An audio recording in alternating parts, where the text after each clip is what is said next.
one that blows the world away. Build a rocket that'll come and take away us all. Gonna come back, I am coming back in a day. Build a weapon that'll turn us into newborns again. Build a weapon, one that blows the world away. Build a rocket that'll come and take away us all. Gonna come back, I am coming back in a day. Build a weapon that'll turn us into newborns again.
that blows the world away.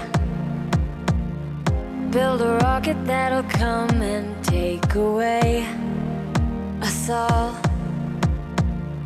Gonna come back, I am coming back in a day. Build a weapon that'll turn us into newborns again. Build a weapon, one that blows the world away. Build a rocket that'll come and take away us all.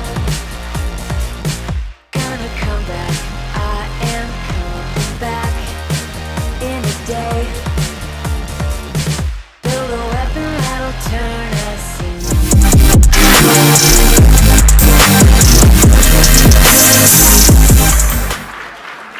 Good morning, everybody, and welcome to beautiful Maui. We're delighted to have you here.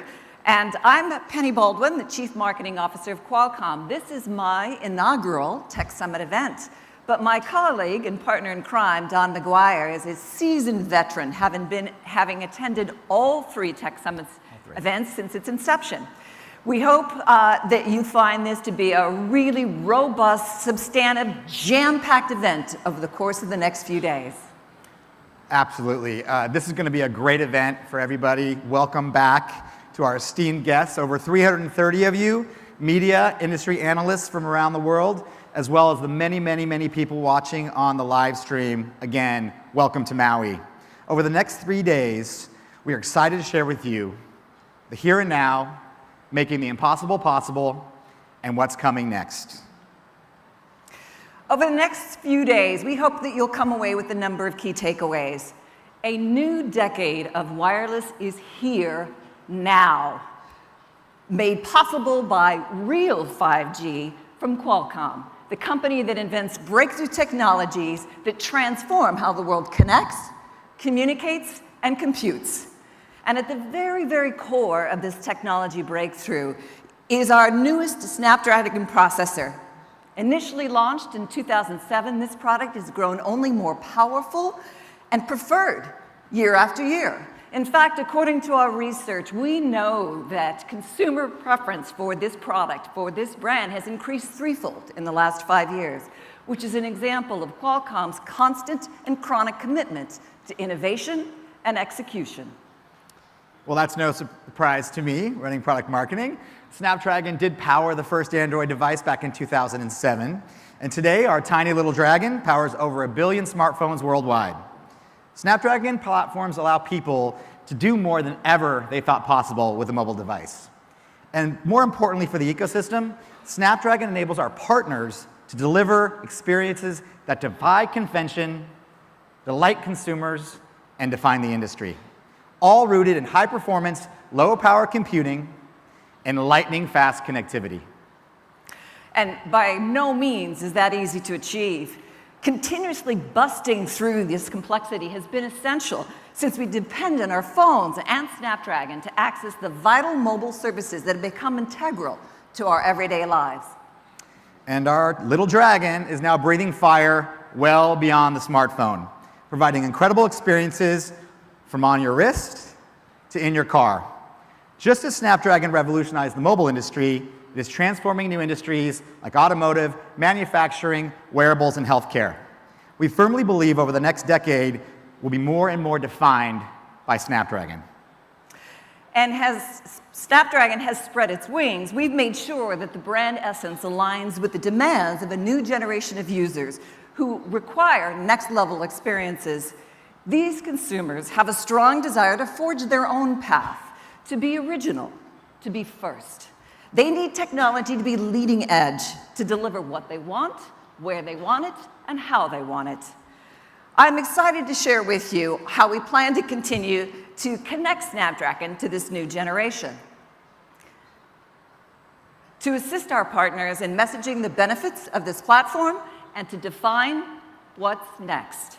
Let's take a look at the key insights that we've tapped into in order to make that possible. And again, on behalf of both Don and I, thank you so much for being here. We hope you have a wonderful event. Enjoy. people don't understand you. That's fine by you. All that matters is your dream. So you get to work. You never stop for anything or anyone. Now the naysayers flock. But it's you, unafraid to be first. First to connect your phone to the internet and access more information than ever. And that unflinching desire to be first continues. First to blaze ahead at extraordinary speeds. First to capture and share in 1 billion shades of color. First to take advantage of AI that lives on your phone. First to visit new worlds thanks to immersive XR experiences right on your mobile device, or conquer massive multiplayer worlds with next-level mobile gaming. First to take our dream and use it to help realize yours. Introducing the Qualcomm Snapdragon 8 mobile platform series, designed for you to conquer your firsts.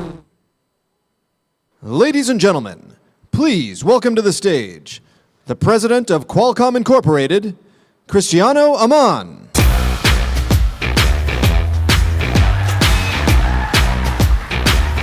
Thank you. Good morning, everyone. Thank you so much for being here with Maui. I think we've been on a very long journey. We're now, and you're going to hear that throughout the day, we're months away from launching 5G, and we're very excited to be able to host this event. It's also a great responsibility from Qualcomm, and it's a privilege. It's a privilege that motivates us to be focused on how we can, create new technologies, create standards, and drive the industry forward, because we have a big responsibility to many of our partners that are honoring us with their presence today. Thank you again for coming. And as I believe it was Don said before, this is going to be webcast live as well. So really appreciate the opportunity to talk to you about what we're doing today. We have a lot of exciting things to cover. So a new technology phase has begun. We're now at this part of this industry that it happens every decade in the wireless industry, that we're transitioning to the next generation of wireless. And this new technology phase has the promise of connect billions of devices and objects. They will become not only connected, but they will become smarter. So that will require advancements in connectivity, ongoing advancements in connectivity. As a company, we always bet on advancements in connectivity, but also ongoing advancements on processing, machine learning, and sensors. And what this new phase promised the industry is to really redefine, in a connected, in a smart world, how do we work, live, and connect with one another. It's going to drive a lot of innovation across multiple industries, not only the wireless industry anymore. It will expand wireless in all of the other ecosystems and fundamentally change how people do business. It's easy for us to go back about more than a decade ago and look at 4G, when we're especially at this stage of the industry thinking about bringing 4G.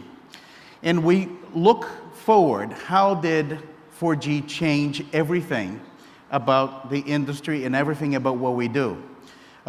Everything we can do with those smartphones we have with us right now, it is not going to be that different with 5G. And that's why there's so much momentum, because we'll really change the industry. And yes, it's also likely to change the competitive landscape as we look at the possibilities with 5G.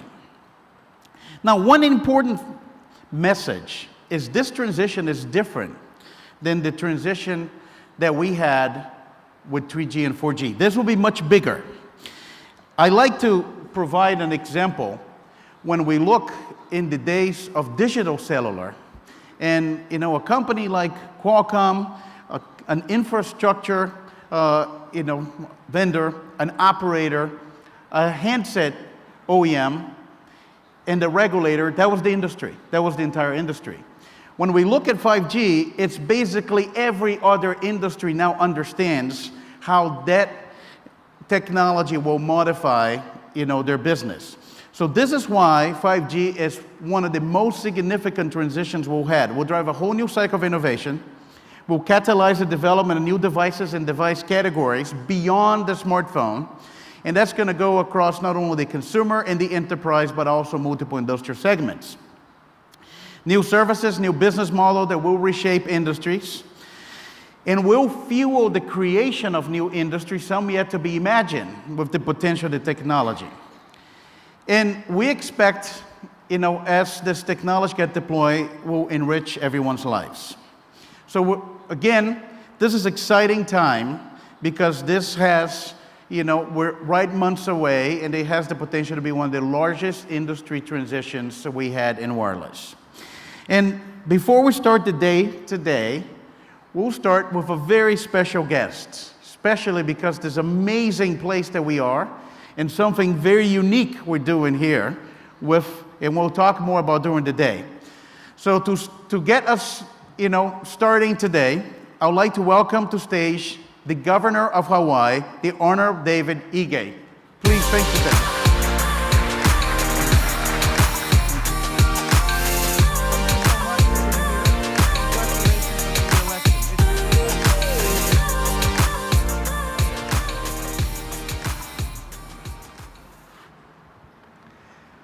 Thank you. Thank you so much, Cristiano, for that warm introduction.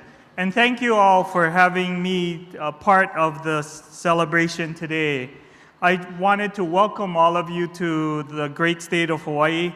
As you know, Hawaii is a destination for millions of people each and every year from countries around the world. They come here for school, they come here for weddings, honeymoons, and memorable vacations and events just like this one, once-in-a-lifetime opportunities. Before they leave home and after they arrive, our visitors rely on their smartphones to research, explore, and learn more about the unique spaces and experiences that are available here in the islands. And we are seeing a transformation of the visitors from packaged, structured tours to the independent traveler who really, on the spur of the moment, wants to find out about that hiking trail or that special restaurant that truly provides them a unique experience. We do know that the next generation of wireless, the 5G, will make a tremendous impact on the islands. It's amazing what smartphone apps are able to do to improve the experience of the visitors and guests that we welcome to our islands. And we do know that it impacts and improves our economy because of all of the business opportunities that become available. This week, you will be looking toward the future as Qualcomm introduces their next generation processor. As someone who began my career as an engineer in the tech community and the telecom industry, I'm really excited about the promise of breakthrough technologies for Hawaii.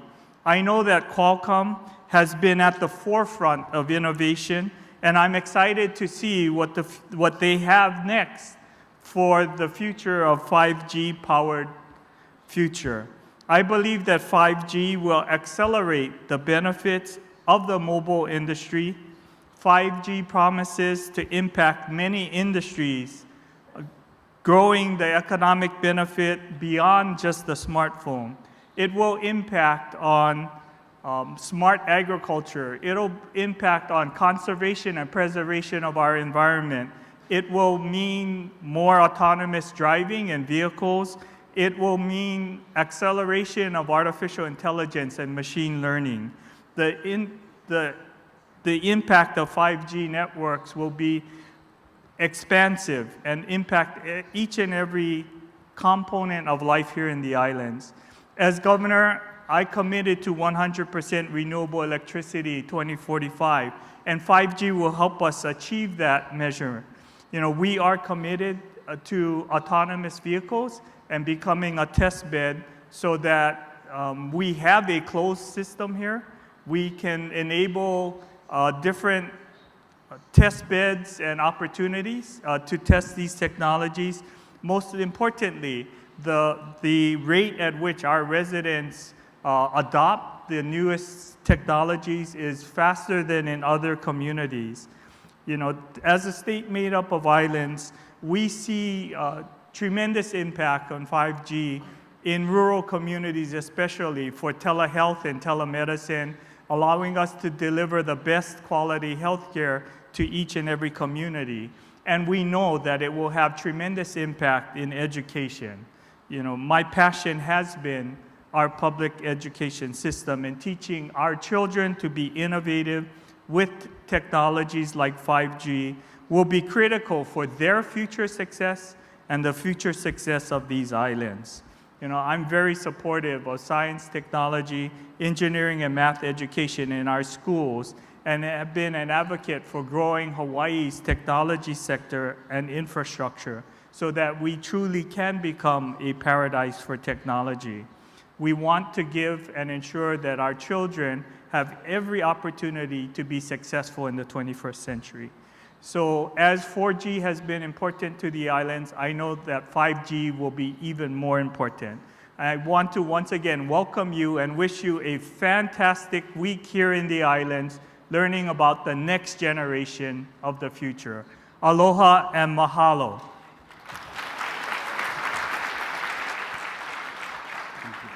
Thank you so much. Thank you so much, Governor. There is no better place to have this event than this fantastic island of Maui, and I think that's this excitement that we have today for 5G, and it's a big, I think, not only event for Qualcomm, I think it's a big event for Hawaii as well. And with that, we're going to get started talking about how 5G will really bring a new era of wireless communications. The first step, and yes, we're going to start with that, is upgrading smartphones, and we'll be vastly improving cellular user experiences, how we think about smartphones in the services that we rely every day, how they will become way faster and way more responsive, like you have wireless fiber with you. But we'll also change a lot of the wireless use case. For example, how you think about the connected enterprise. That is the reason that Qualcomm, and stay tuned because we're gonna have interesting announcements to make in the coming days. But that's why Qualcomm is really embrace the expansion to the always connected PC, because we know what the end game is. It will be a 5G connected PC. But the next big step is bringing wireless to devices and services that have been wired today or not connected at all. And that is the reason we think of 5G as basic infrastructure. And that's why this comment that we've been using in the beginning of this journey about the role of 5G similar to electricity is because that's how we'll think about connectivity. It will be such a basic infrastructure for the society that will connect everything around us. But 5G is here, and isn't that far off. That's the reason to have this event. I think what's so special about this event is when I say 5G is here, it means also here in the hotel. Our friends of AT&T and Verizon have brought in live 5G networks. And we believe that we're now in this final stage that will give us confidence that in the next few months, we'll be able to see 5G flagship smartphones that people will be able to buy. This will lay the foundation from smartphones and then later to cars and virtually every electronic device that will be connected. And that very first step is just now, getting to us in the first half of 2019. It's really exciting to see the 5G so near, especially when, you hear all those comments about the hype in 5G. That's why we're so excited to have a 5G from not one, but two of the leading carriers here in the hotel, so we can do a lot of demonstrations. So with that, I will deliver on the promise that we made in Hong Kong. Anand, could you please come in? This is our 5G reference design. When we had our 4G, 5G summit in Hong Kong, we talked about having our mobile test platform supporting all the pilots in the drive tests, and we announced at that time a Qualcomm reference design, which is a smartphone form factor carrying full capabilities of 5G, including millimeter wave. In this smartphone right now, it's working with the new Snapdragon that we will announce it today in the live 5G network of our partners, AT&T and Verizon, in the show. And it took a lot of work to get to this 5G icon you can see on the very top. That is the real 5G icon, and that's how we're going to get users to starting to identify they're going to be on a 5G network. And so we're very happy. There's a lot of work to get to this point, but it gives us confidence that we're really months away from commercializing this technology. But I don't want to get ahead of myself. We're going to hear much about it today. I encourage you to spend time, also looking at the demos, and we want to see how it becomes a reality outside this room. We have a lot of work done over a number of years, and I'll recap that to you today to get to this point and show a real phone on a real smartphone form factor with millimeter wave antenna working. Some people spend a lot of time to do billboards in airports about 5G. We thought we'd do better by showing a QRD with a real 5G network. Here's at this event. It's incredible that this is also different than what we had in the past for 4G. And I want to spend time explaining this. In 4G, when we started with the technology, the United States started building 4G, but only later we saw some other geographies and continents. This is different this time. We're starting to see activity on 5G at the same time across all the important and developed economies. And I will start, of course, with North America. In the United States, operators are quickly building 5G coverage, moving towards launch in 2019, utilizing both sub-6 gigahertz and millimeter wave. It will provide an array of 5G services and experiences, and you'll see some of the examples here at the event. You can see for some of the carriers' quotes and commitments that you will see a number of cities launching with 5G in 2019. But then, when you think about the other geographies, this is now not only in the United States. There's now no lag in 5G coming to Europe.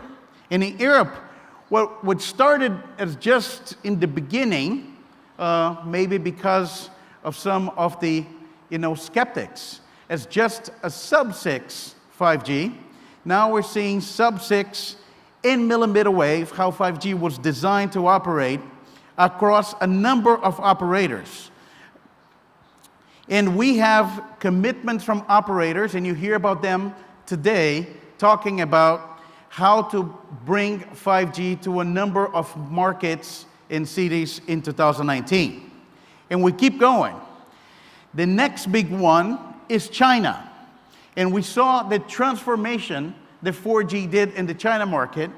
And in China, it's the same scale that we see now moving with 5G with the pre-commercial launch in 2019 across all the 3 operators. And the interesting portion of the China 5G launch is starting with sub-6, but they are now evaluating and doing trials of millimeter wave as well. One thing I like particularly about the China transition is if you look at the spectrum allocation, the world's largest operator in the world, China Mobile, and they are having an event this week. Stay tuned for more news on 5G on China. But what is unique is in order to get the full potential of the 5G spectrum, they have to reduce their 4G spectrum by at least 30%. That gives all of us in the industry a very clear indication of how fast the migration is going to be from 4G smartphones to 5G smartphones. Then we go from there to South Korea. All three operators, SKT, KT, and LGU+, are being building coverage. And there is, in a surprise development, all the three operators launched the 3GPP compliant 5G mobile service on December 1st, which is being referred to as the Korea 5G Day. That was originally planned for March 2019. It's beginning with data devices, but in the second quarter 2019, we'll start to see smartphones. Millimeter wave will come in the second half 2019. And then we go from there from Korea to Japan.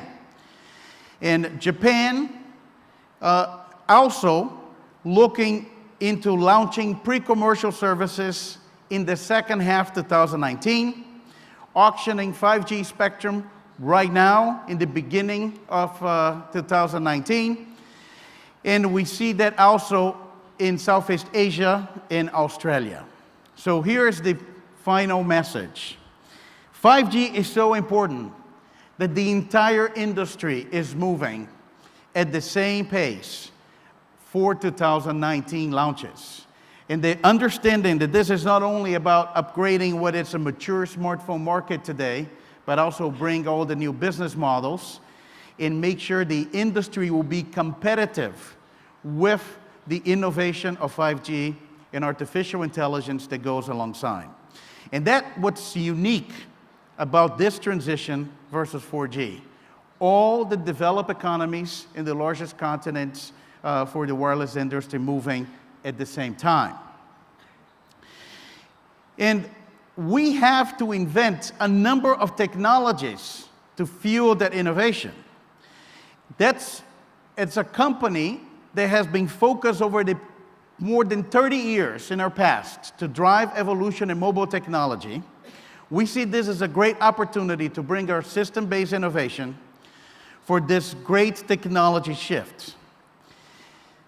Through our heritage of going from analog to digital cellular, then 3G and 4G, with that transition, we redefine computing from desktop PCs to a mobile experience, enabled by our Snapdragon SoCs. Now we see a huge opportunity ahead of us as we move to 5G. Yes, and we expect the devices to be more capable, but also the devices could change as well, as we saw in any transition of wireless. Through this path to get to where we are right now has been a number of accomplishments. It's interesting for Qualcomm when we hear or we listen to comments about the 5G hype. This started back in 2015, and through that has been a number of industry milestones throughout 2016. Remember, we announced our first 5G chip back in June 2016.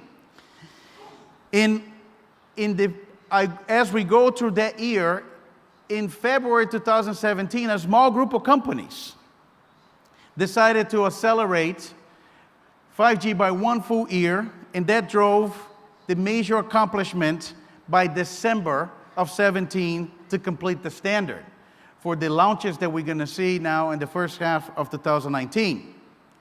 And that was just the beginning. From there, this year of 2018 has been a year of a lot of work and accomplishment from Qualcomm and many of our partners. And when you look at all those milestones, where we are right now is when in the middle of this year, every single infrastructure have completed and announced, a process to get interoperability and development tests for 5G with Qualcomm chipsets and devices. Then we announced the modules that will enable all of those radios in 5G, including millimeter wave, to fit in a smartphone form factor. And now we're starting to do live over-the-air calls with 5G new radio with a mobile form factor devices across a number of operators. And we could not get to this point if it wasn't for a culture of innovation in the hard work of the Qualcomm employees. And especially, I'm so thankful for that, because in the face of a lot of challenges that we have in our company, 18 has been a year of remarkable execution, and it proves the quality and the resilience of the Qualcomm employees and engineers, but I want you to hear from them how they think about 5G.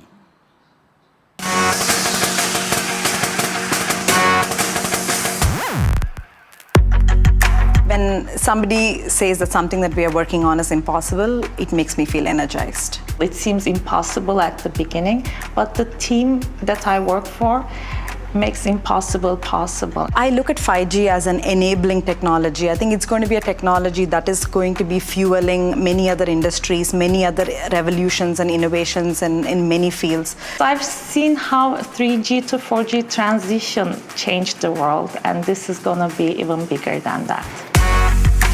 I'm working with a team of different disciplines, systems, hardware, and software. I've been leading the 5G research for 9mm wave frequency. Now we have thousands of engineers participating in every 3GPP meeting, hundreds of companies. The group that I work with is the modem software group. So that's the group that's responsible for the 5G software stack across all Qualcomm chipsets. So my focus in the big scheme of 5G is 5G on millimeter wave. Well, we work with operators worldwide. We're actually putting together a small over-the-air network. These things do not just happen. Qualcomm has been thinking about this for years. If that's one thing that really keeps the team very, very excited and motivated is the fact that we are really making history here.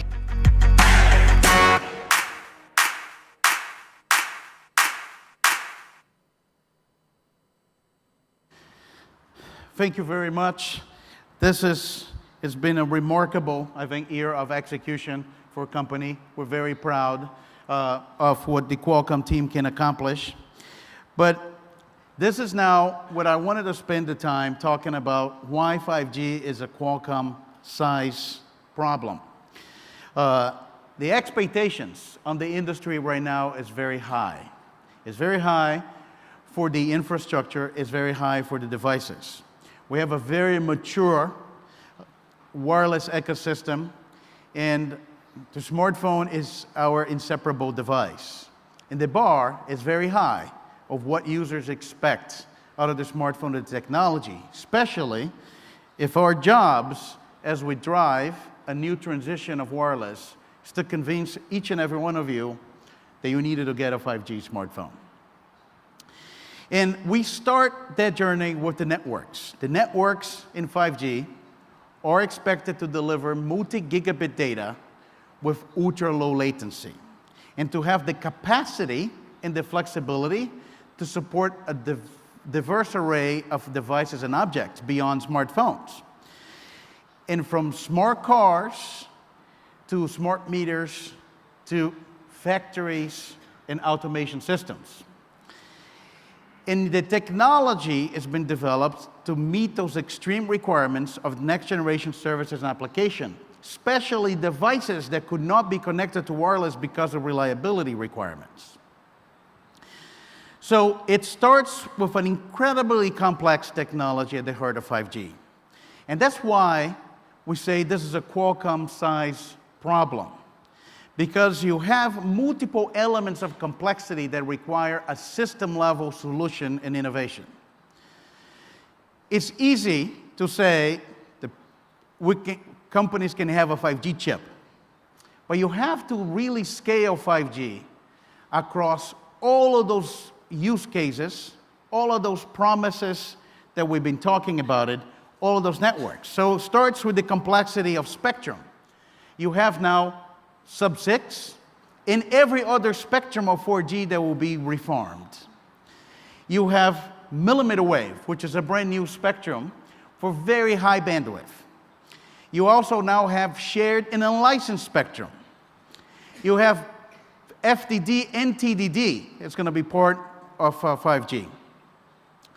You have to basically deal with different network configurations. Non-standalone when you leverage the 4G core, and standalone as you bring independent networks, and also going to be very important as you start to build that to the enterprises and the industrial sites. You have wide area base stations and small cells. You have the coexistence of public and private networks. And then most important, you're going to continue to see band combinations. The 5G roadmap is not about just launching the 5G device in the first half of 19 and it stops there. What's exciting about this is an industry, especially for a company like Qualcomm that is in the semiconductor business, that we're going to continue to see upgrades as this technology continues to mature. Just as an example, you start with sub-6 and millimeter wave, then you have now the coexistence of the non-standalone and standalone. Then you bring gigabit 4G, and then you started to aggregate carrier aggregation within 5G, and then 5G and 4G. With the band combination that needs to be done in a way that abstracts the complexity of the technology so other industries beyond the mobile can embrace it. In a way that the technology can be scalable and actually can get to the competitive price points. So there's a lot of challenges, but that's why this industry has been busy at work for the past 2 years to get to this point, and it's just the beginning of this journey. And the complexity of the network, it's going to be half of the problem as we think about the complexity in the device. And that's where I believe one of the highest expectations exists, because the device battery needs to last for the whole day. The form factor needs to be attractive, if not better. That's the expectation we all have. You have now to provide ultra-fast access to content and services. You're going to be streaming and sharing 4K video or 360 video content anytime, anywhere, as easy as it is to deal with music streaming today.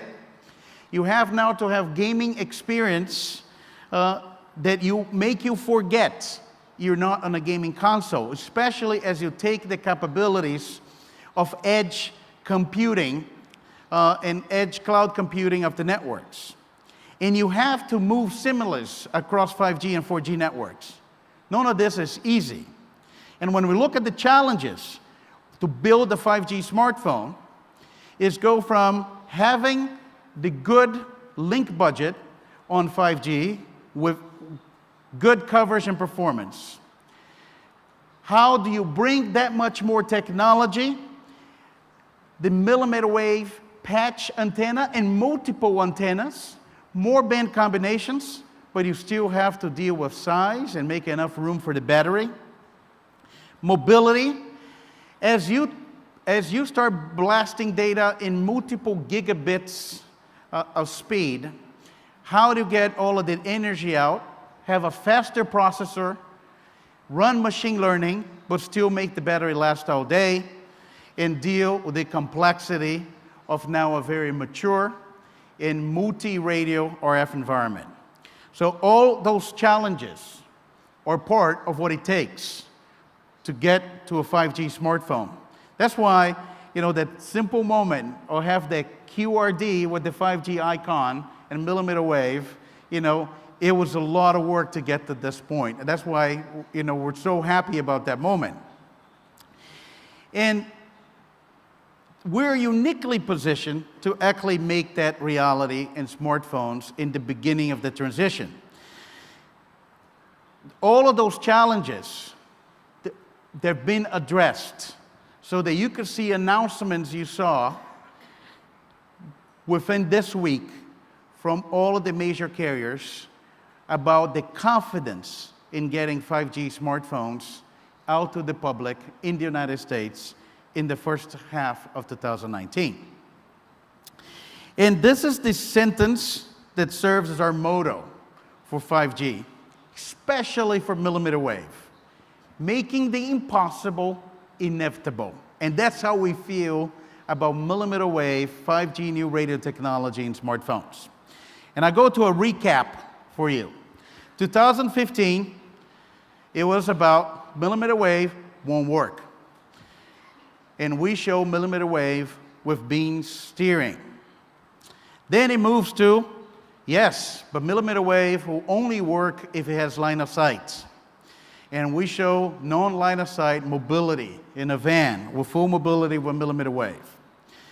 Then in October, then they'll say, okay, this is not going to work for mobility then. It's only going to work for other applications, but not for mobility. You can't get that to a smartphone. And we show them a smartphone reference design and antenna modules that allow you to have the performance in the size, in the power, in the thermal constraints of that smartphone. And then the other one is, okay, but the device is going to be too big. Look at your MTP, your mobile test platform, and then in Hong Kong we show a device, and I put side by side with my existing smartphone and show how you can actually get to a form factor that is going to be competitive. And this is a great opportunity for all of us, and this is why I said 5G is a Qualcomm-sized problem, because of the complexity. And I would say we thrive in complexity, and that's why we want to make the impossible inevitable. And when you think about your phone, those are the next challenges that we had to overcome to get to this point. Analog beamforming, you're going to have a path loss, so you have to compensate for that. Your hand can block antennas of millimeter wave. So how you allow adaptive beam steering on those antennas, you can fast switch between antennas and you can tune the antennas. And then you have to have multiple antenna configurations across the device so you can actually push the boundaries of wireless with millimeter wave in the 5G promise.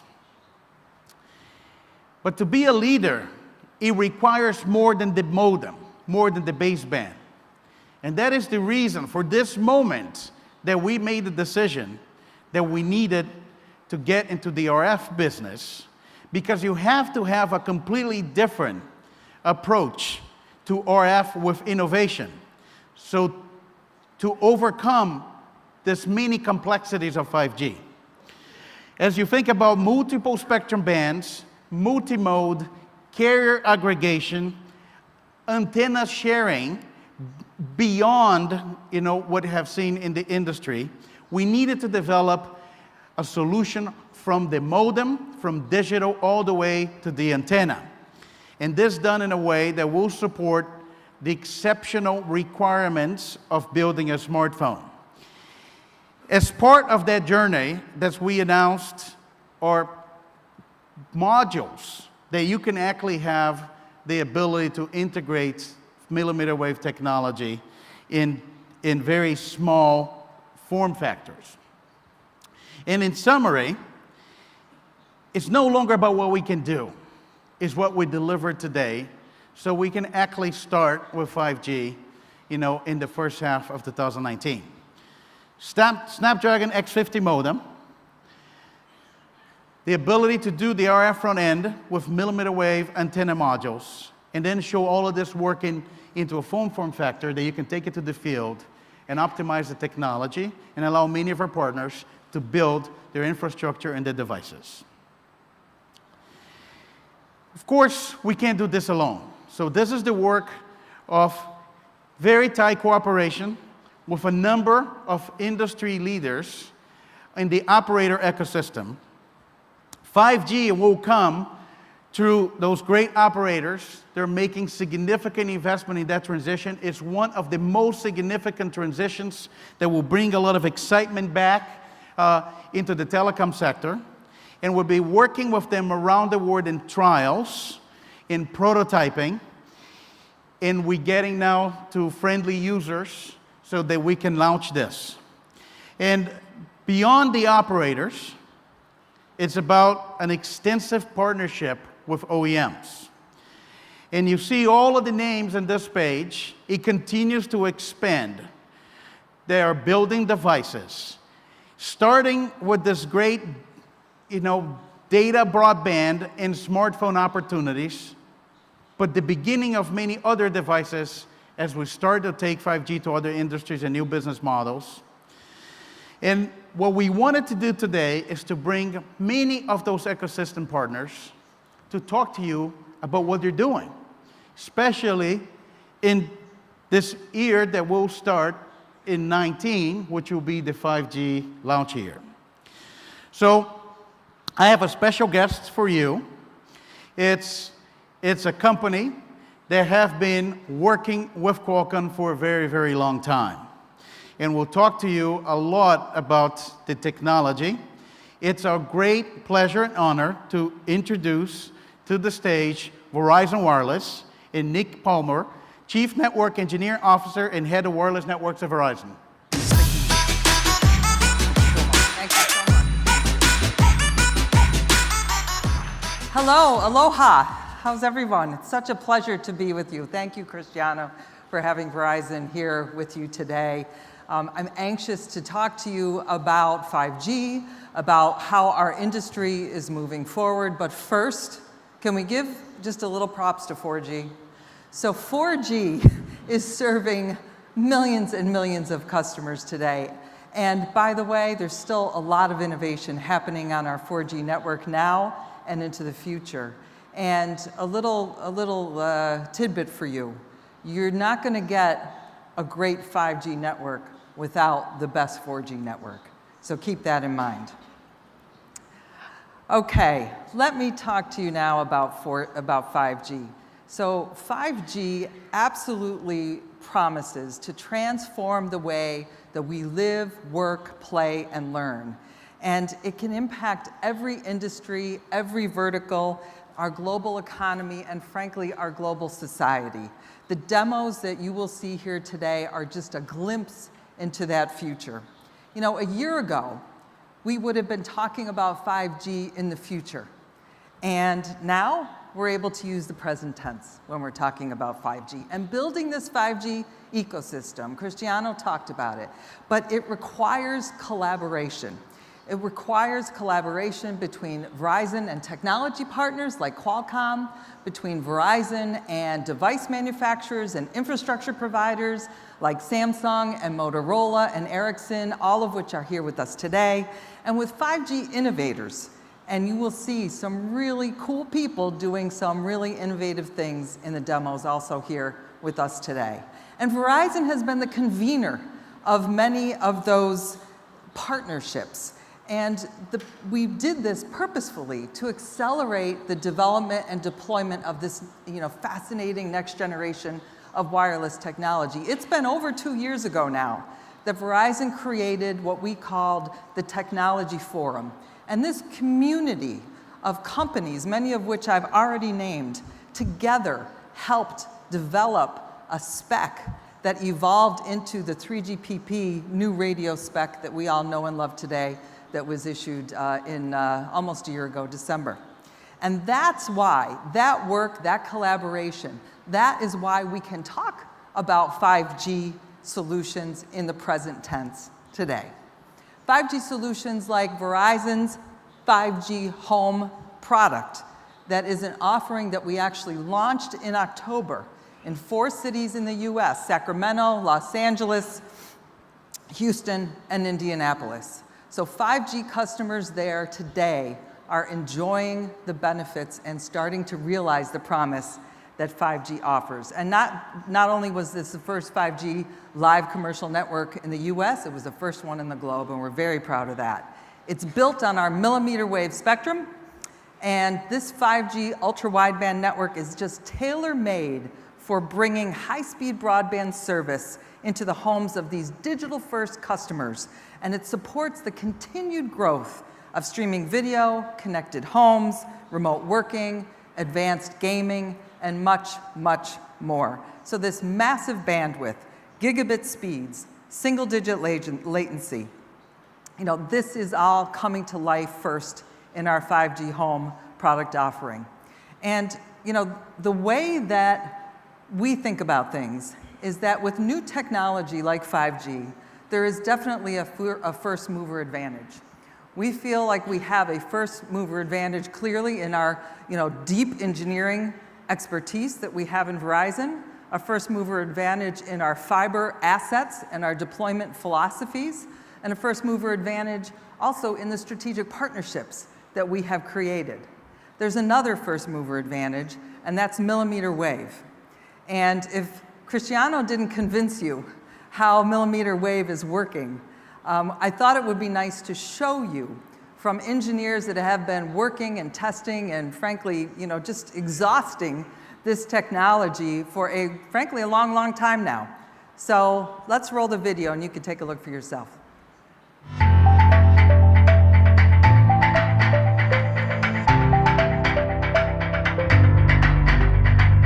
We believe 5G is an exponential improvement to what we have today.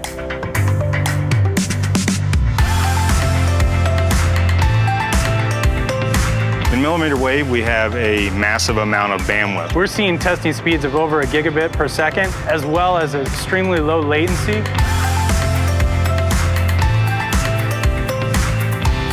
It's really high frequency, so everybody thinks it doesn't go very far, but it's a really big pipe, and so that's what allows you to gain the super fast speeds.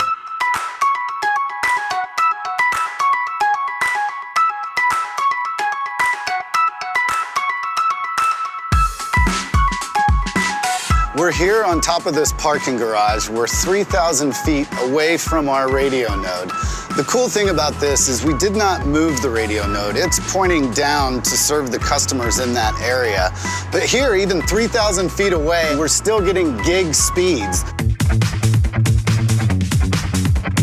So we've driven about 1/3 mile away from the radio node. It's located over there behind the trees.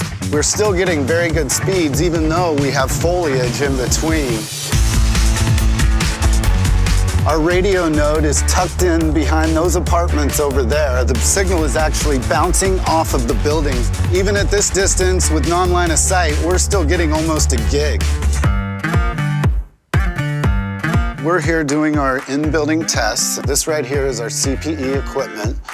We're going through the wall, over here, also through the window, and our radio is way out there at the tower. And we're still getting really good speeds and signal. We're in North Houston with multiple customers here receiving 5G coverage on the same node. So this house to my left is the first home to receive 5G. And then if you look behind me, we also have another 5G customer with a foliage obstruction, and both customers have great 5G coverage. We're gonna test a third-party speed test app. So as you can see, even in the rain, we're still getting good speeds. Essentially, what beamforming does is compensate for any signal loss by switching automatically to the strongest beam. The selection of the beam is done instantaneously, so you get really solid coverage using millimeter wave spectrum. What we've learned over the past year is that the millimeter wave signal is much more resilient than anyone's expected. This is going out to customers, and it's got the Verizon name behind it, so it has to be reliable and robust. Right now, we're only using half of our spectrum. I'm excited to get this build out completed and unleash the full potential of 5G.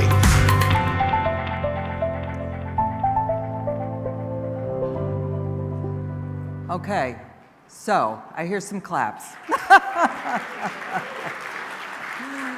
I hope you see why we continue to be bullish on millimeter wave and why we believe that millimeter wave is part of the promise of 5G, and it's frankly why we started where we started. So we're proud to be first to 5G. The ongoing development and deployment of this technology is frankly one of the great tech challenges of our time. Verizon has been leading in this, will continue to do so, and as we like to say, we don't wait for the future, we build it. So let's talk about mobility for a minute. So we're full speed ahead on 5G mobile service, and we've been frankly just ticking off these milestones one after another, but it is this type of momentum that does push the technology in the industry forward. So just to name a few of them, we did the first two-way data transmission over the 3GPP 5G NR standard outdoors in the wild, as we like to say, not in a lab, and that was back in June. I think it was in August when we did a successful handoff, the first one, from a 5G NR signal to equipment in an actual moving vehicle. And then we did a series of 5G transmissions on a commercial network equipment, including the first 5G data transmission to a smartphone. That was in Providence, Rhode Island, just a few weeks ago. And maybe you already heard, maybe you were there, that just this morning we did a live video call with commercial equipment on our commercial network here with 2 smartphones on either end. okay, attached to 2 different 5G nodes. So again, you know, there's many firsts when we're bringing new technology to life, but it is the momentum of continuing to push the boundaries of this technology and test and test and test that creates the robust network and robust devices that are needed for the future. So these are all building blocks on the road to mobility, and mobility will come in early 2019. So the news we made yesterday with Samsung, that we will bring one of the first 5G smartphones to market in early 2019. In August, by the way, we announced that we would offer the world's first 5G upgradable device, and that's the Motorola Z3, that will have a Motorola mod that will come in early 2019 that will be 5G enabled, that you could just snap on the back to the Z3. So customers are already purchasing a 5G upgradable phone. So put together that, plus now our first 5G smartphone with Samsung, and that makes us the only carrier to offer 2 exclusive 5G smartphones in 2019. And we'll also be offering a 5G mobile hotspot from Inseego. So more and more devices will come as 5G capable devices become available. We will continue to push the boundaries and continue to put them on the best network. So as you can see, the ecosystem and all its elements are really rapidly coming together to make 5G a reality. One other element of this whole ecosystem that I continue to talk about that's really important is how to encourage innovation. So we have our Verizon 5G labs. This is another great example of collaboration. These labs have live 5G nodes up and running in them. And we have assembled in these tech incubators just a wonderful assortment of startups, of tech leaders, of universities, different academic institutions. They have access to a live 5G network to develop, to test, and to refine their 5G applications and solutions. And some of these solutions include new ways to heal people.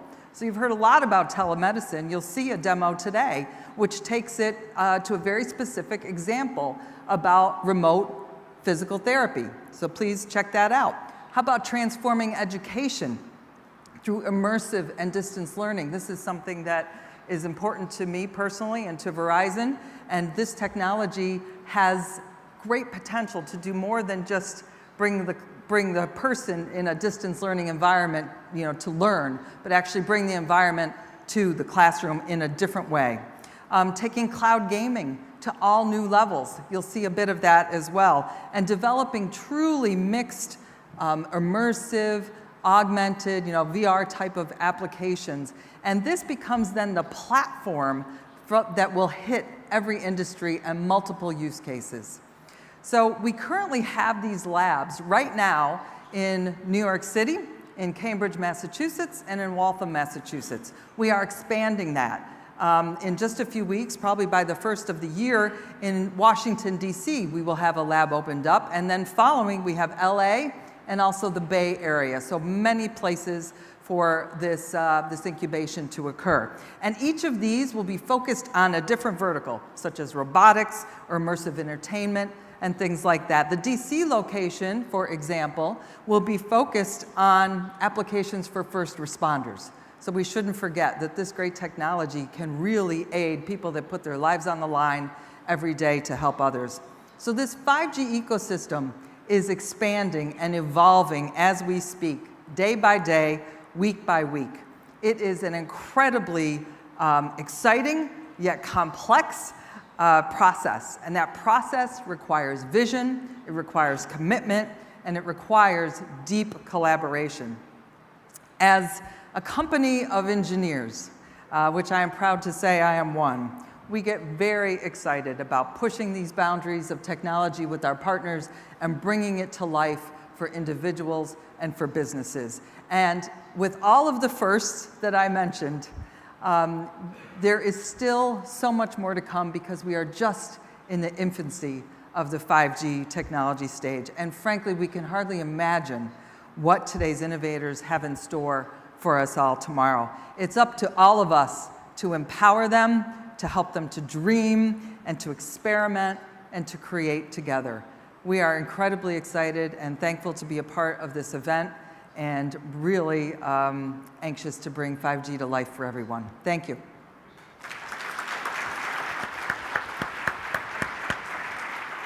Thank you very much. Thank you so much for your insights, Nikki. It's just an honor for us to have Verizon here. Isn't that millimeter wave, use cases and infrastructure, isn't that video great? For us at Qualcomm, all of this millimeter wave challenge and all this skepticism remind us of the early days of Qualcomm and CDMA, when folks said CDMA will not work. That's how we feel about millimeter wave, and that's how much proud and happy we are, us and our partners, at the progress we made today in bringing that part of 5G. That stuff is difficult. It's difficult. It's not easy, but we don't go for easy. So what we're going to do with this 5G technology now, that we're going to bring that to market. And one of the key things is how we build the foundation so we change experiences. The easy example that we always refer to is how we think about video. Music today, it's a streaming service. No matter what signal condition you are, it's a streaming service. And 4K, Ultra HD video, that's how we're going to feel about with 5G. But that's just, the very beginning. There are other things you can do when you deliver multi-gigabit with low latency connection to smartphones. As an easy example, as you start doing things on multiple applications, you have the bandwidth to go to the cloud or the edge of the network and run machine learning and prediction and behavior and get that back to you in time to be part of the application or task that you're doing. Like a simple thing like searching today, and you have a lot of prediction of what you're searching. Think about that capability enabled by low latency and high speed in every single application. But think about the different types of applications that you can provide. Thinking about immersion in the video. But then you're about connectivity. And the low latency also talk about how you connect to other people. There is no question that with 4G, and we look at some of the messaging services, and you look what happened with services like WhatsApp and Instagram and Facebook and social. And if I can have now an instant connection with everyone, you have the concept of virtual presence. So you have a number of different services and experiences that we'll see once you give the technology to developers. Some we can identify right now, but most of it is yet to be invented. And looking what happened back when 4G, we know that the fact that we have a mature mobile environment, and mobile is going to other industry, the development ecosystem is going to move faster than we've seen before. And 5G will bring this whole new dimension to the mobile experience, from not only watching videos and socializing, but about creation and change in the productivity in the office environment, gaming, shopping, communicating. So everything will take it to a whole new level. And to talk to you about that, we have another special guest. This is another company that has been, a leader in wireless in the industry, especially in the cooperation with Qualcomm. Is the company that, with Qualcomm and other partners, drove the effort to accelerate the standardization process and to bring 5G to the market for more than a year. We're very happy to bring you AT&T to talk about the experiences. I'd like to welcome to stage Kevin Peterson, Senior Vice President of Wireless Product Marketing at AT&T. Welcome. Thank you so much for being here. Thank you.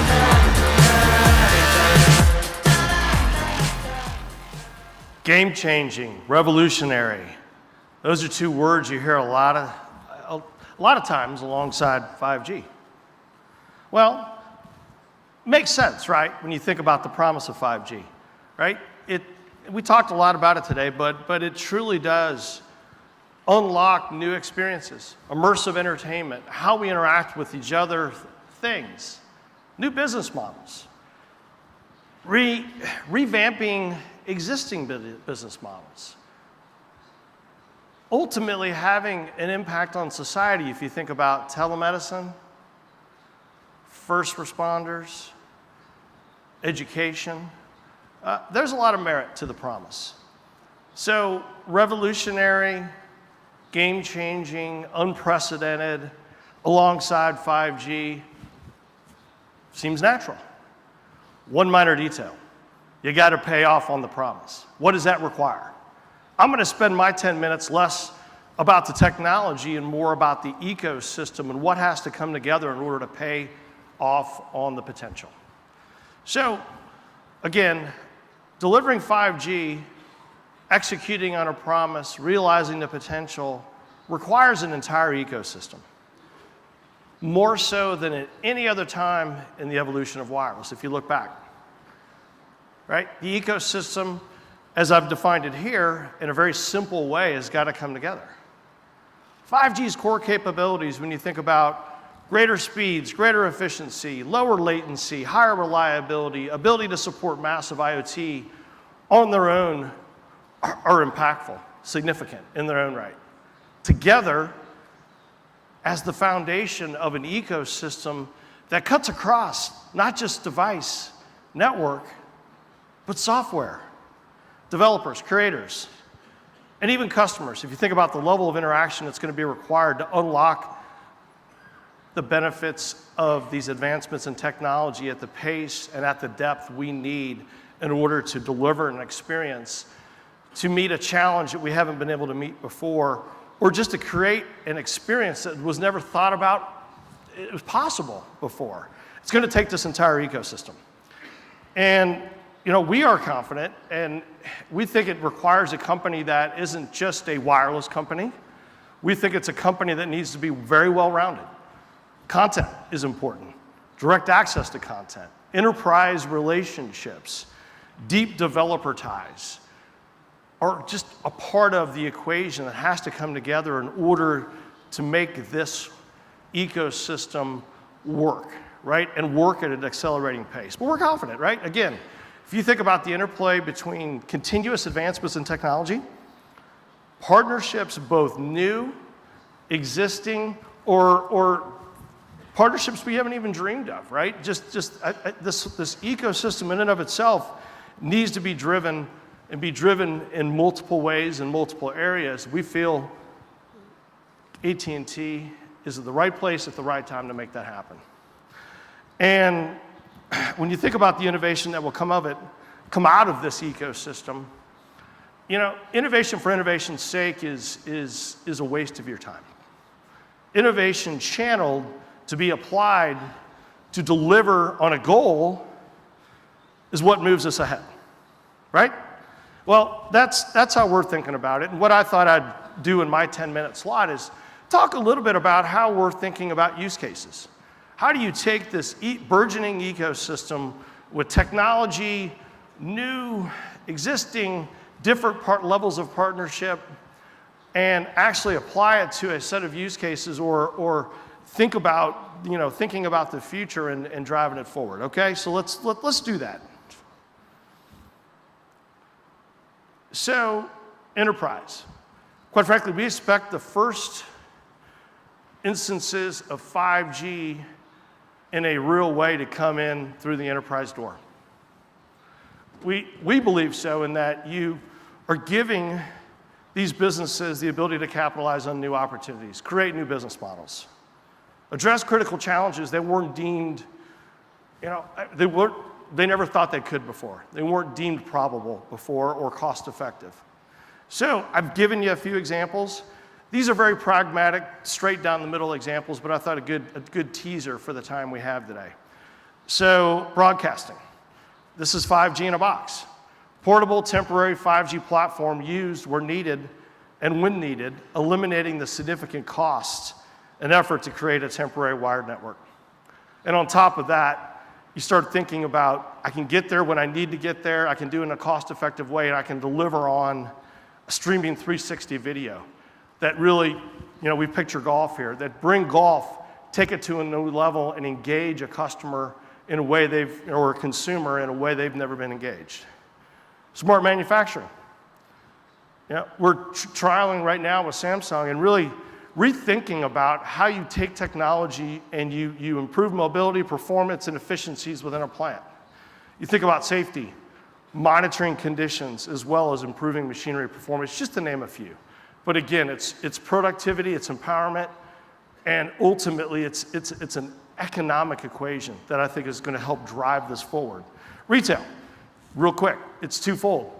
One is it's the retail experience for the customer, and other is the retail experience that can be provided by the retailer himself. So if you think about location, data, insights, and the ability to apply, all in a setting that allows you to do things you've never been able to do before.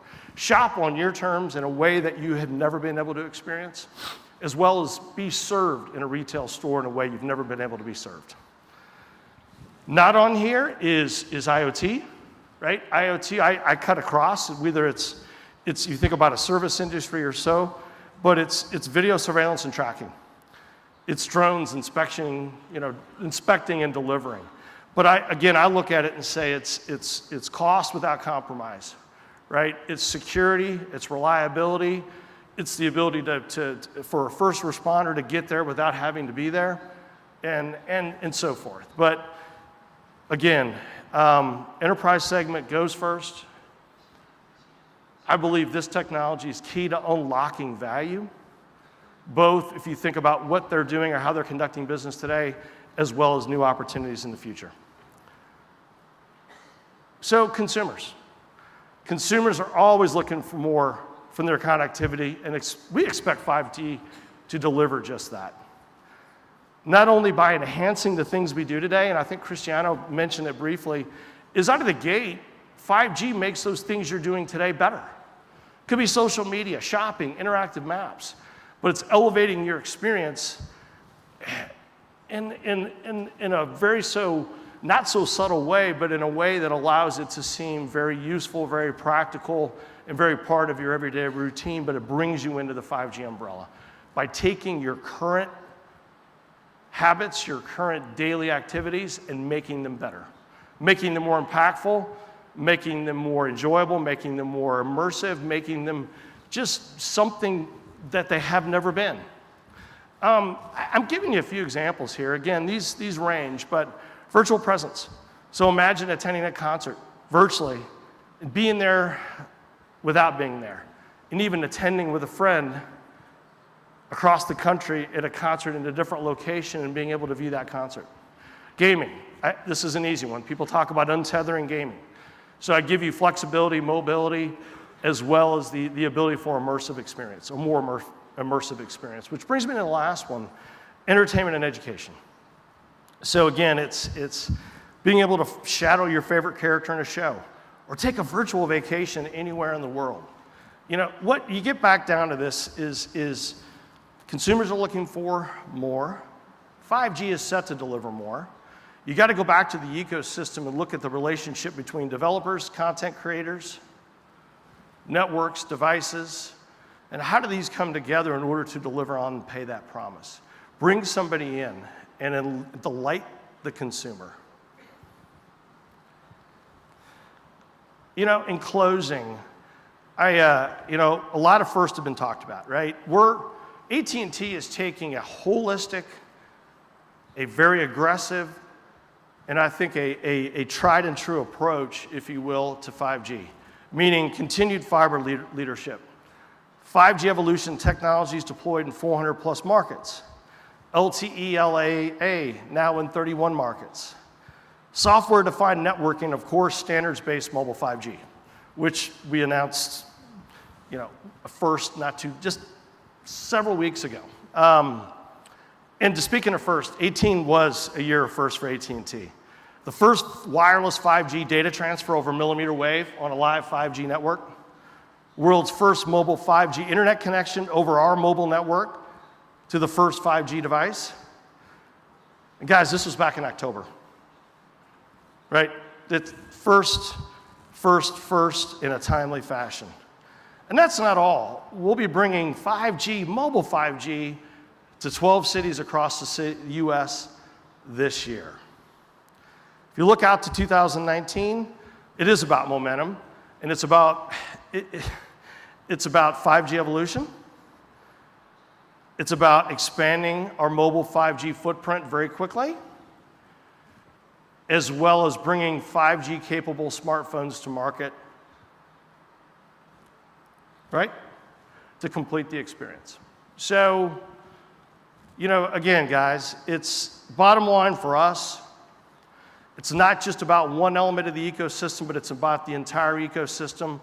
I think the winner is able to play across the ecosystem and do so in a way that delivers something impactful, meaningful, insightful, different to a customer, to a consumer, to a business owner, to a first responder. It's not going to happen overnight, but I do think the combination of advancements in wireless technology meets a burgeoning ecosystem that has the potential to pay off, right? To pay off not only for all of us sitting in the room, but more importantly, for that household, that business owner, that consumer that's looking for something more, even if they don't realize it today. Let's go delight them. Let's have a lot of fun. This is a great opportunity for the industry. We feel great about where we sit. And hold on for the first. They'll keep coming as we get to market with 5G. Thank you for the time.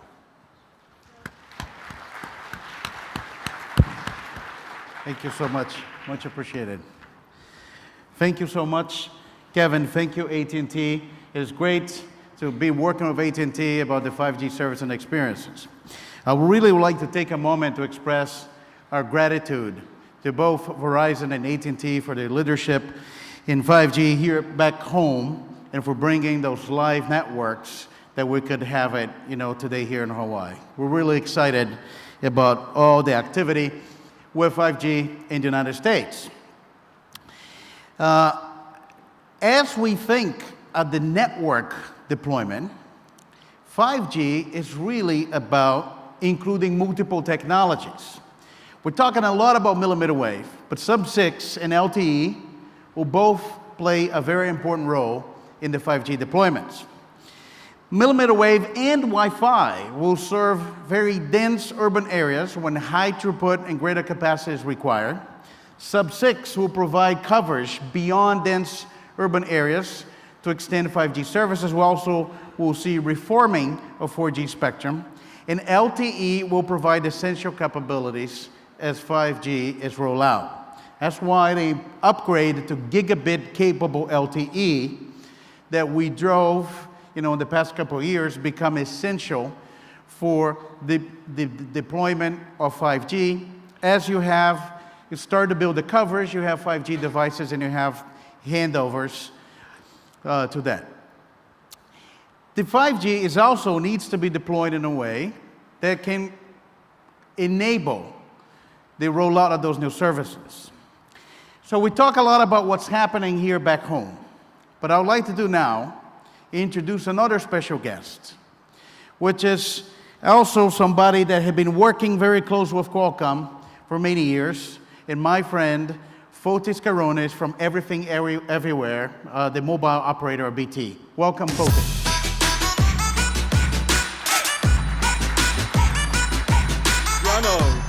Aloha. Hello, everybody. It's really great being here in Hawaii.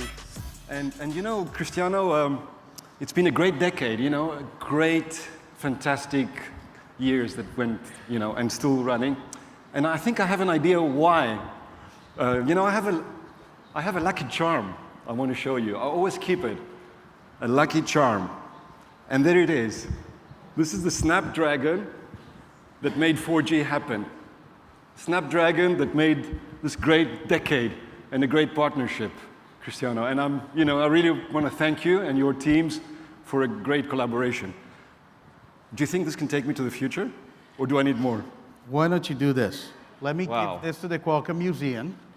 And you take this one, which we're going to announce it today. That's going to be your new lucky charm. Fantastic, thanks. For us to create history and change the world one more time. Absolutely. Thank you very much for being here. Thank you so much. Thank you so much. Thank you. Great to be here in Hawaii. Aloha, everybody, and mahalo for the fantastic invitation. So I have the pleasure and the honor to be the executive sponsor for the 5G program for the BT Group. And it's really amazing building this new ecosystem of 5G. And talking about ecosystems, I had the incredible pleasure to, yesterday I admired Hawaii from the, let's say, the sea level, but I also did scuba diving. So I discovered a new ecosystem right underneath the water, which has an incredible harmony. We usually talk about, 5G and an ecosystem, about a tip of an iceberg and so on.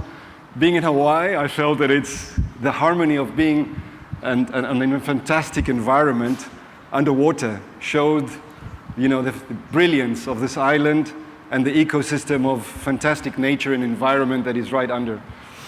And so, super pleasure being here. It's been a great journey because we launched 4G working in 2011, 2012, and it's been a massive year for EE. So EE being the mobile best operator in the UK, and we did with several steps by launching 4G, doing carrier aggregation, working collaboratively with Qualcomm, creating those features for voice over LTE, Wi-Fi calling, multiple carrier aggregation, etc. And then 2016, February, we got acquired. We built so much value with our customers and our network and our reliability. We got acquired by the BT Group, and we're part of the BT Group, which is a fantastic family, a great company, and a great sense of purpose for a brilliant connectivity and bringing a sense of purpose to our community and our society. So the 5G experience has, as a foundation, 4G. 4G must be absolutely brilliant. And we have a great 4G experience. We are now the fifth consecutive year that we have the best network in the UK, 5th consecutive year. So RootMetrics measures us every 6 months in all our KPIs, voice, data, text, internet, and we are continuously leading the way. And this is about, providing an enhanced customer experience. It's about learning how do we be ahead of the game, how do we provide an enhanced customer experience for our customers. It's been a year of incredible. So from 2011, 2012, with 4G went live, we had speeds of about 15 up to 20 megabits per second, right? And in a few years, we're talking about a gigabit society, LTE gigabit, just in a few years. Now, is that enough to drive the new era of the new decade? We believe not. If we have data of growth of about 50% every year, right? Because the great fantastic revolution, if I may say, of 4G was video on smartphones and created a great customer experience. But you can't solve the problem of this or opportunity of what's coming ahead in wireless by just throwing hardware and capacity. And 5G comes with a great opportunity of low latency, high speed, incredible speeds, incredible capacity, and basically, being able to connect all these millions and millions of devices. We talked about billions of devices already that are coming up. So all this innovation that Qualcomm is doing creates a lot of, I would say, responsibility from the network, right? We will have devices that are going to be 5G. We're going to have IoT. We're going to have connected vehicles. We're going to have anything electronic being connected, etc. So that requires a different type of an architecture, a different type of a network. And the 5G experience requires a different type of a network. It has to do with, re-architecting quite a lot around the core. It has to do with virtualization. It's not just about connectivity. It is about virtualization, creating a defect-free network. A defect-free network, if so many hundreds of millions of devices have to be connected, and our life is kind of dependent on the networks, and our industry is dependent on the networks, and people and connectivity, that requires architectures that are much more solid, right? That we can't have failures, and we need to be predicting when problems are going to come and avoid them from happening. And this is a great coincidence in our industry because we're talking about massive connectivity, which creates enormous amount of data, but actually, there's AI coming in as well, artificial intelligence, virtualization, cloud, all that in parallel we're existing, but we're never collaborating. And this is the time that together with 5G, we can actually convert data into information. We can change operating models, the way networks are designed and operated to avoid, having single points of failure. For industry, we are very proud to create an environment also that has network slicing. So we need to be completely connected, 100% connected. Our network in BT, on the mobile space, is 92% geography coverage. We cover already 99.7% of the population with 4G. We are testing now the emergency services network, which is a highly reliable for our 4G commercial network, on which the health services, the Metropolitan Police and the fire will be using as their highly critical mission network. And that requires, again, a very important reliability and responsibility. So by being 100% connected, we need the 4G layers with gigabit LTE, we need massive capacity, we need the 5G layer, and now in the UK we have acquired the sub-6 spectrum, and we're already rolling out 5G networks. And of course Wi-Fi. So all that together provides a connected solution. Industry is really great because that enables us to move into more of a sort of a full managed service type of connectivity.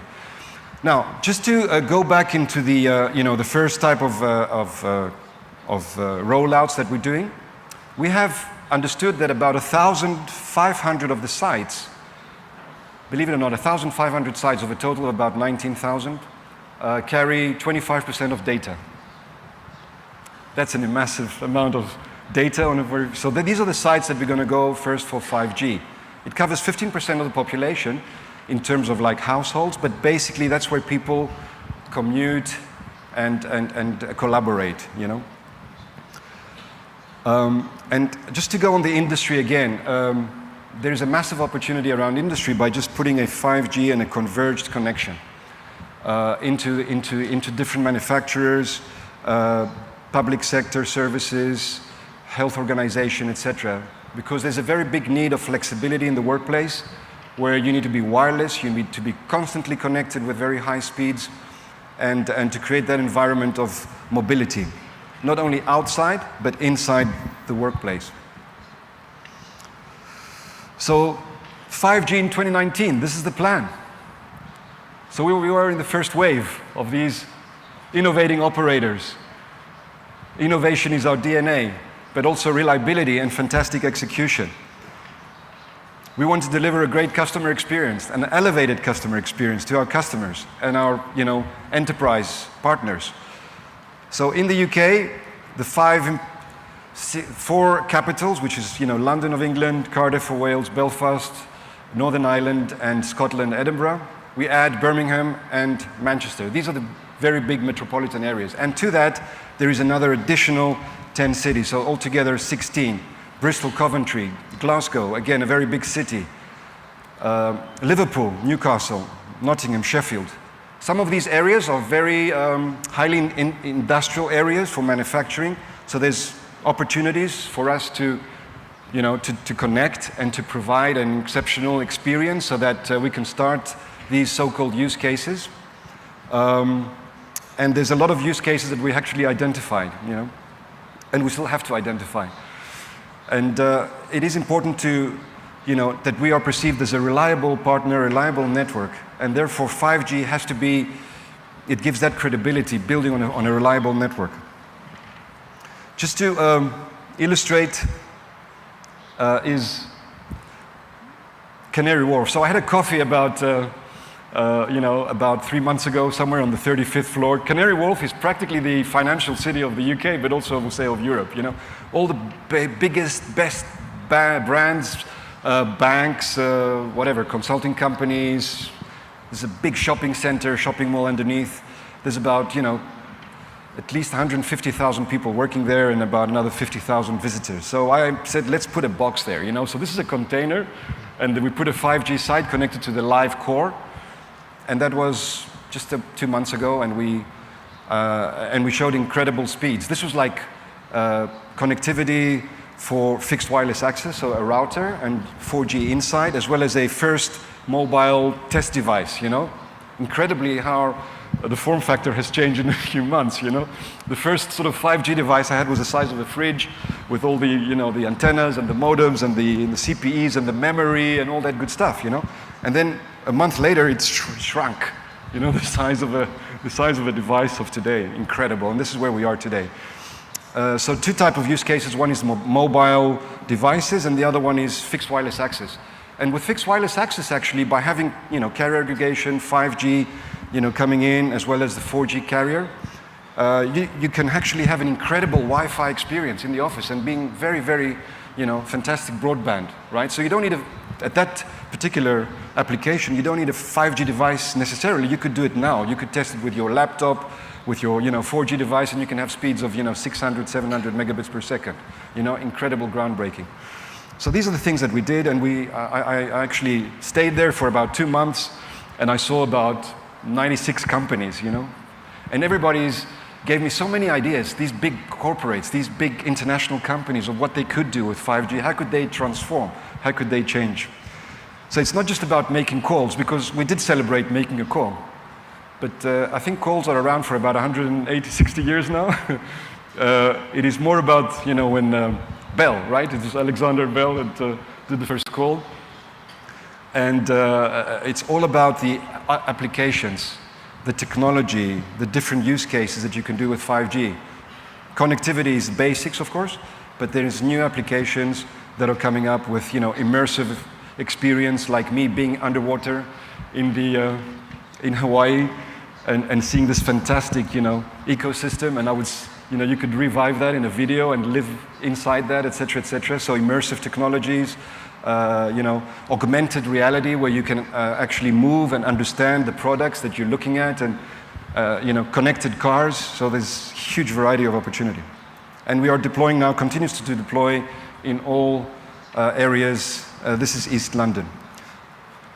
I want to say a big thank you, first of all, to my teams, my engineering teams in BT, the engineering teams of BT, for incredible, work and collaboration with the ecosystem, building this groundbreaking ecosystem.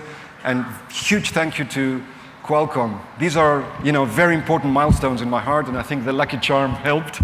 And now I have a new one, which we're already testing, by the way, and this is for, the new decade, or the first few years of the first, maybe years of the decade.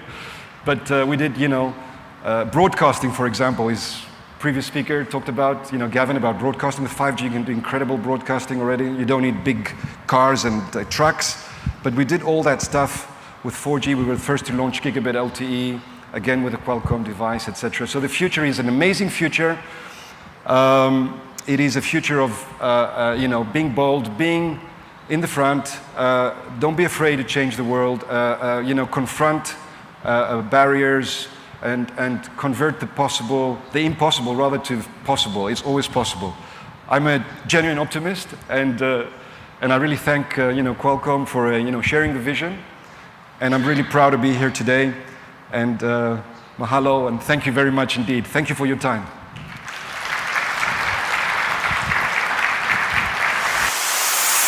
I'm Fotis Coronas. I'm the 5G executive for BT Group. This is the first network in the UK to go 5G live, so we're very proud for this result that we have today. It's opening a new chapter for our digital infrastructure, our digital economy, enabling consumers to have incredible capacity and speeds that were never here before. There's over 150,000 people working here and moving day in, day out. There's visitors on top of that, very big enterprises here, shopping centers. And so the need of capacity and speeds and fantastic customer experience on your handset as you're walking around and moving or working is fundamental. And we are just untapping opportunities that we can't imagine today, or what's going to happen in the next 2-3 years. Once more, we show that we are a brand of innovation. We're working as engineers, product creators, innovators. If we can provide 5G here, we can provide 5G everywhere.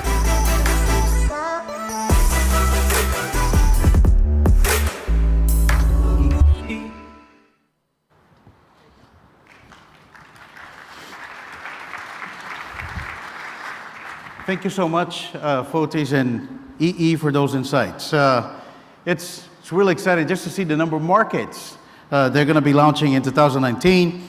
You know, we won't have the time to go into every other geography, but we wanted to give you an understanding of what's happened beyond, you know, the United States, also Europe.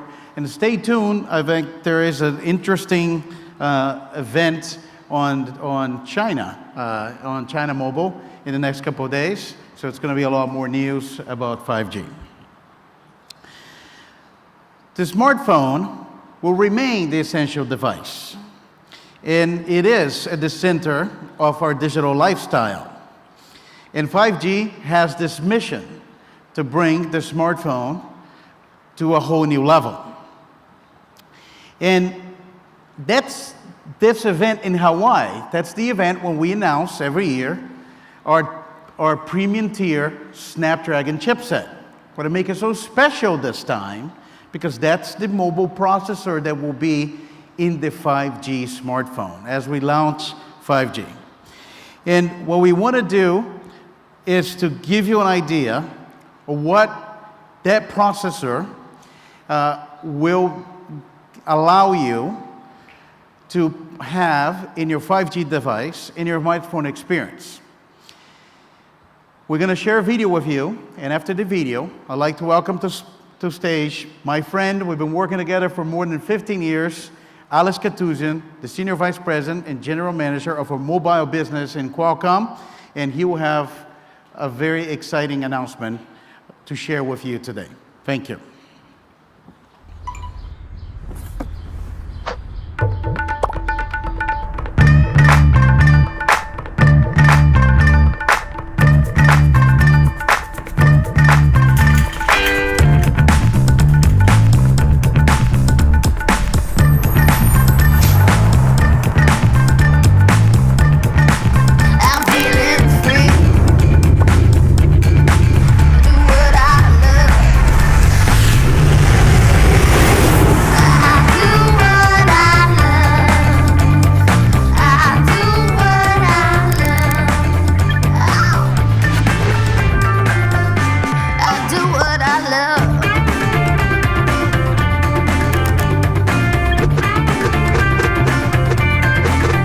Introducing the mobile platform designed for the next generation of connectivity. To those who want to be first, now with 5G, you can. I do what I love. Good morning. Good morning, good morning. Cristiano, thank you. Thank you for being here. What a great set of presentations by everyone. I'd like to thank our partners and our friends that came and joined us here today. We really appreciate it. 1 year ago, we asked you to imagine a mobile world where your smartphone has great performance. It can take great pictures and video to capture your life moments. It's highly secure to protect your data. It allows content immersion. And it brings you intelligent assistance to make your decision-making easier. We achieved all that with the Snapdragon 845 mobile processor, bringing great user experiences to consumers. But now, 1 year later, like clockwork, we're here again to announce something new, something very exciting. And I don't have to ask you to imagine anymore for 5G, because it's here, it's all around us. All of this can be possible with the most advanced mobile platform ever designed for smartphones. No, not a tiny dragon, a super Snapdragon. Raising the bar for performance and user experience and consumer benefits. And you know what? With this platform, now you can. Introducing the Snapdragon 855 mobile platform.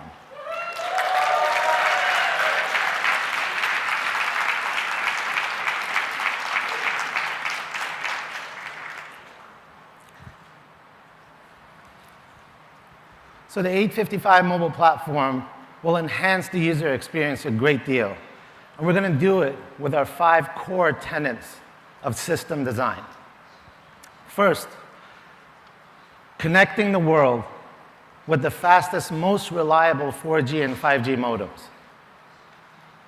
Developing and creating mobile technologies and integrating them in the most intelligent architectures. Having AI be at the center of raising the bar for compute in mobile.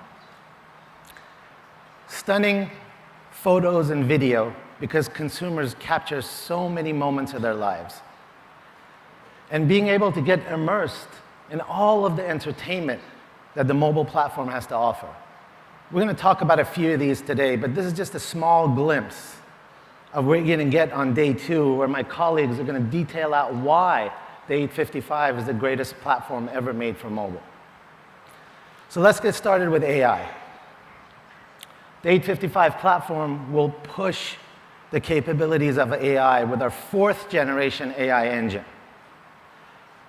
We've been able to achieve great performance and efficiencies in our new CPU, GPU, and DSP processors. These are the building blocks for our AI engine. Because AI just doesn't happen on one core, it efficiently picks the proper core for the best user experience. And because of this intelligent architecture, we've been able to achieve a 3x improvement in performance over the Snapdragon 845. And not only that, we're far ahead of our competition. Because we've been able to develop multiple AI experiences with 3 generations of AI engine with all of our ecosystem partners.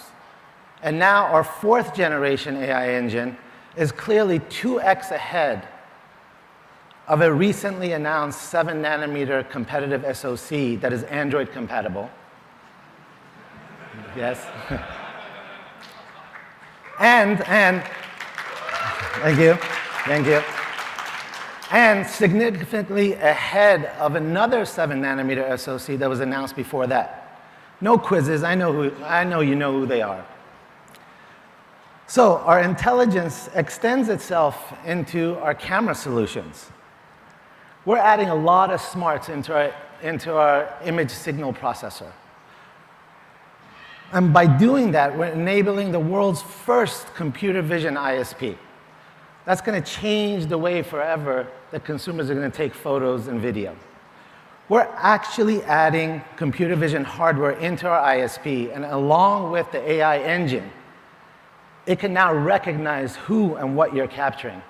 It understands and recognizes your full environment and intelligently can set camera parameters so you can always take the best photos and capture the best videos. Now, the 855 ISP has sight.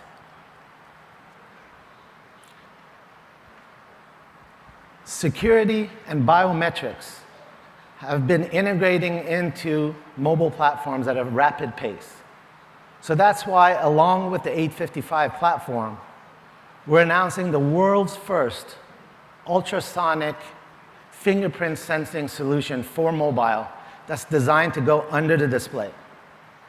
It's called Qualcomm 3D Sonic Sensor, and you'll see this in handset products in first half of 2019. The 3D Sonic Sensor is truly the most secure solution on the mobile market today because the sensor can actually capture a full 3D image of your fingerprints, ridges, and pores that's unique to you instead of just a simple 2D image done by the optical solutions today that can so easily be fooled and spoofed. Furthermore, if your finger is wet, or it's oily, or it has any other contaminants on there, the 3D Sonic Sensor will read right through that and accurately and quickly read your fingerprint. This is the future of fingerprint technology. Let's look at mobile gaming. For the first time, Over 50% of the revenues for mobile gaming is coming from mobile devices. Now consumers are demanding a much higher quality gaming experience. They want to take that anywhere and be able to play with anyone. So that's why we're introducing the Snapdragon Elite Gaming. It's no longer enough to have a highly tuned GPU. We're bringing a full system of immersion, visuals, and sound. And we're working with multiple top game companies around the world to tune our experience. Users are now demanding a platform that can deliver them cinematic graphics, audio, high performance, and long battery life. The console gaming is now mobile because of the Snapdragon Elite Gaming experience. And last but not least, 5G is truly unlocking all the potential of so many different applications across AI, camera, gaming, XR, and video. It's truly paving a path for very exciting user experiences. But you know what? With 5G and the 855, now you can. Thank you very much for your time. Let me leave you with this video, after which Cristiano will come back out. Thank you.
Thank you, Alex.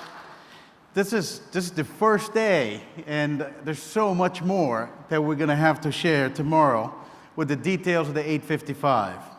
The Snapdragon 855 will once again set the bar for the premium tier and the foundation for smartphones in 2019. And will be the experience the users will have of what 5G technology means for mobility. But we have one more guest, and we save the best for last. We're very, very happy with the progress we're making as an industry, and I'd like to welcome Justin Dennison, SVP of Mobile Product Strategy Marketing on Samsung Electronics. Thank you, Samsung.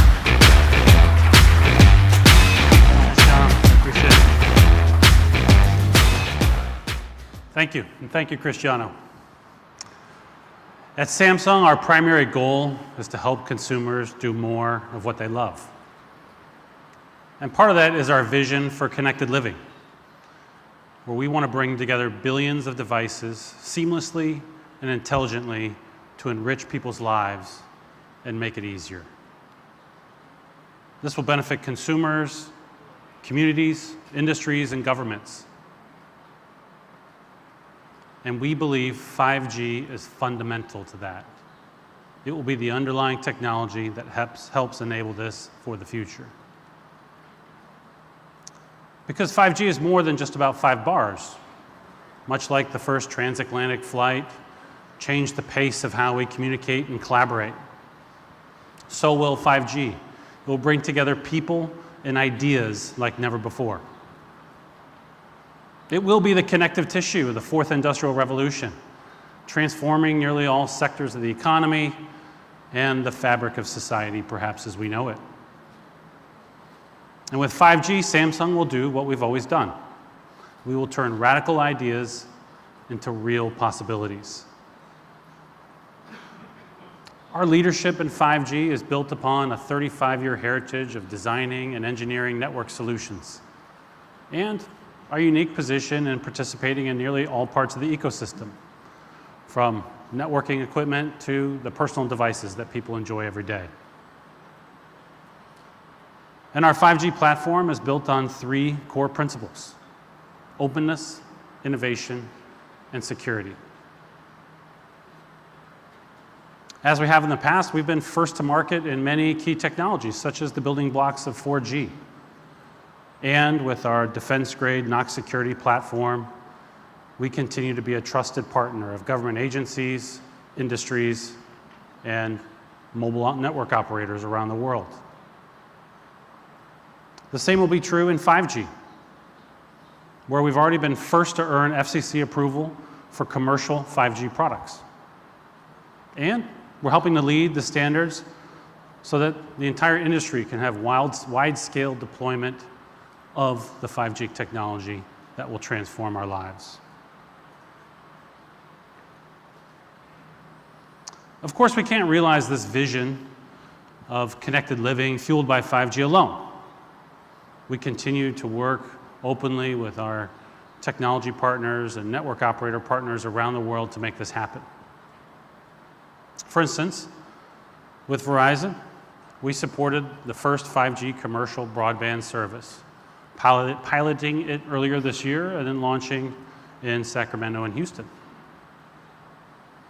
At AT&T, we've also been named as a key technology supplier for their 5G mobile nationwide network.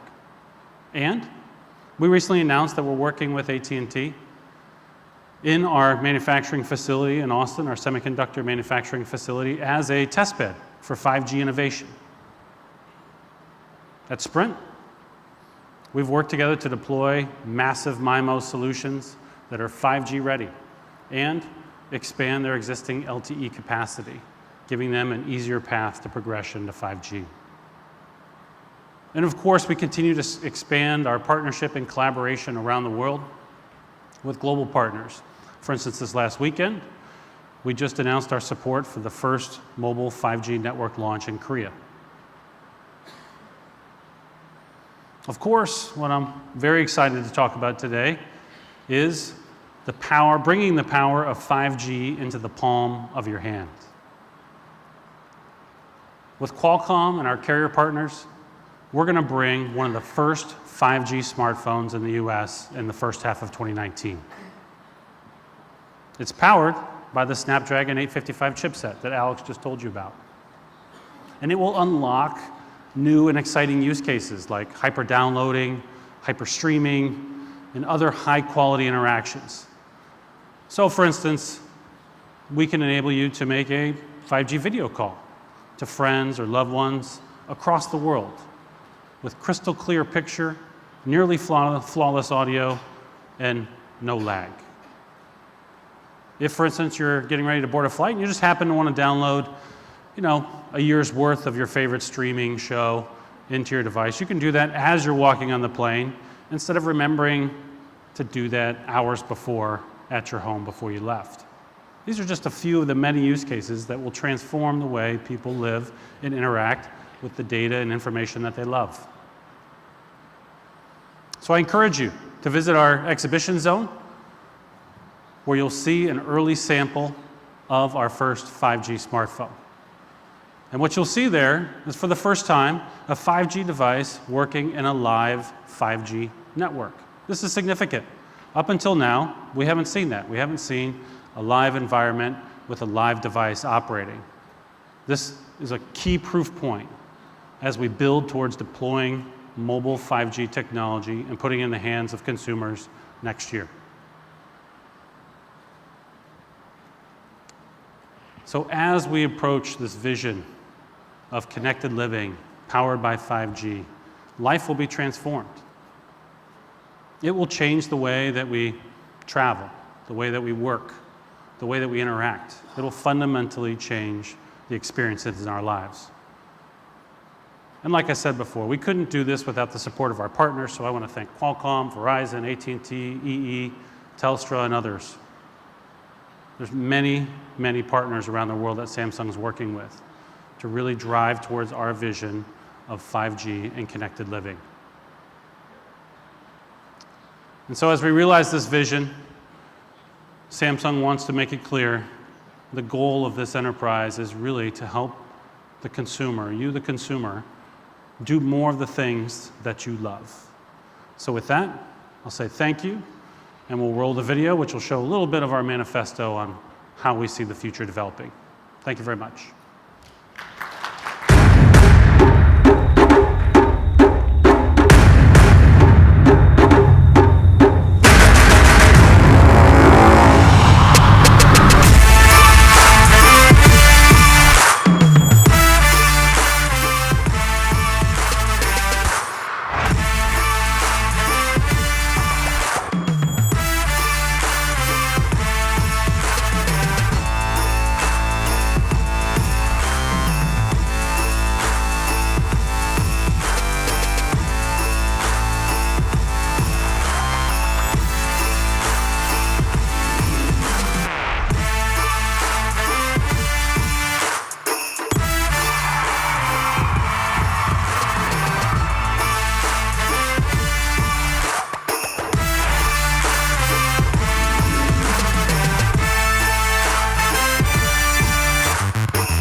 Thank you so much, Justin. It's what an honor to have Samsung here at the Qualcomm event. I can't wait to buy this phone when it comes up. I'm already in line. Start moving to WhatsApp. Start moving right now because 5G is coming 2019. Okay, we're getting to the end of our event.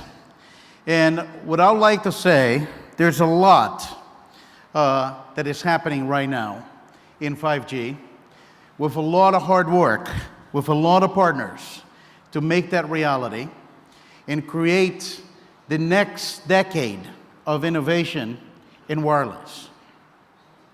It's incredible to see how far we have come in just the last year. But what we cover here today is just the beginning. It's just the tip of this iceberg. From healthcare to energy, manufacturing, 5G will power an entire new cycle of innovation.